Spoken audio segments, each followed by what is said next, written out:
Bismillahirrahmanirrahim. Pernah manggil ya Jabbar pas lagi sakit hati? Makanya sering sakit hati. Jabbar itu panggilan untuk orang yang lagi sakit hati, habis dikecewain. Dikecewain oleh apa? Banyak lah, tergantung circle kehidupan kita ya.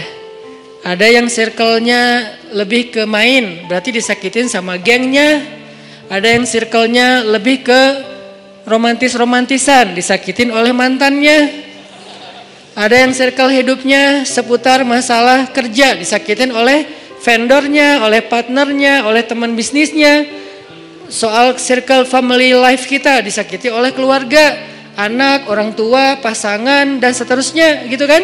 Yang jelas ketika kita merasa disakitin, ketika kita merasa kayak dikecewain, panggillah Allah. Sebelum kita memanggil netizen. Kan kita suka manggil netizen dulu ya. Posting, update status, story. Terus storynya tuh curhatnya minta respon lagi tuh. Dengan kasih polling lah. Dengan request lah gitu kan. Baiknya gue putusin atau enggak ya, request gitu. Semuanya putusin, terus dia bingung. Gimana ya. Nah, sebelum kita istisyarah kepada netizen, karena netizen itu istisyarah, bukan istifta, bukan istikharah.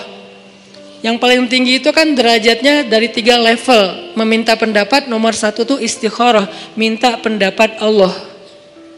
Kedua, istifta, minta pendapat ulama, orang yang berilmu.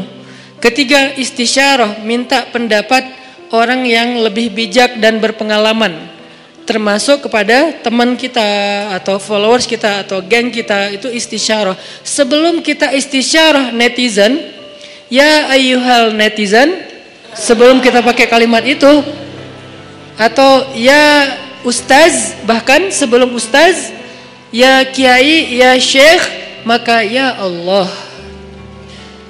Panggil Allah Subhanahu wa ta'ala. Manggilnya gimana Ustadz? Salah satunya selain kata Allah pastinya, karena itu kalimat yang paling mulia, kita juga bisa manggil tematik. Ya Jabbar. Ya Jabbar itu bisa 2. Sebetulnya 3 maknanya Jabbar, tapi yang lebih common tuh 2. 1, dipanggil untuk masalah-masalah yang sifatnya bukan hanya besar, tapi kayak kekuatan. Ya Jabbar, ya Qahar.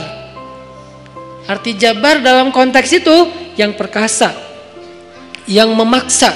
Ya Qahar, yang menaklukkan. Sehingga dipakailah kalimat Jabbar, Qahar, Aziz, kan kata-kata yang nama-nama yang perkasa gitu, untuk doa-doa yang sifatnya biasanya dipakainya dalam kondisi terzolimi. Ini doa-doa orang yang terzolimi. Kayaknya nggak perlu dihafal juga sih. Bukan nggak perlu dihafal, nggak perlu dipakai. Kenapa? Berharap kita tidak mendoakan orang yang zolim, kecuali yang dizolimi dalam urusan agama. Kalau dizolimi urusan pribadi sih, mending jangan mendoakan orang yang menzolimi. Kenapa? Rugi. Mending doain diri sendiri. Ketika kita punya kesempatan doa kita diijabah, jangan kasih doa itu untuk orang lain, rugi. Walaupun bentuknya mendoakan atas keburukan, tetap rugi. Mending kita pakai buat doain diri kita sendiri. Ya Allah, saya lagi dizolimin, mudah-mudahan. Nah gitu kan, berarti kan kita dapat kebaikan.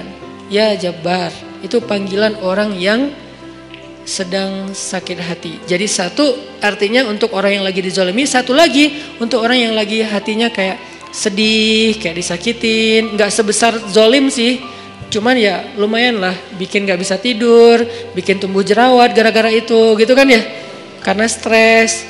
Jadi intinya adalah panggil Allah kalau kita lagi sakit hati dan dikecewain.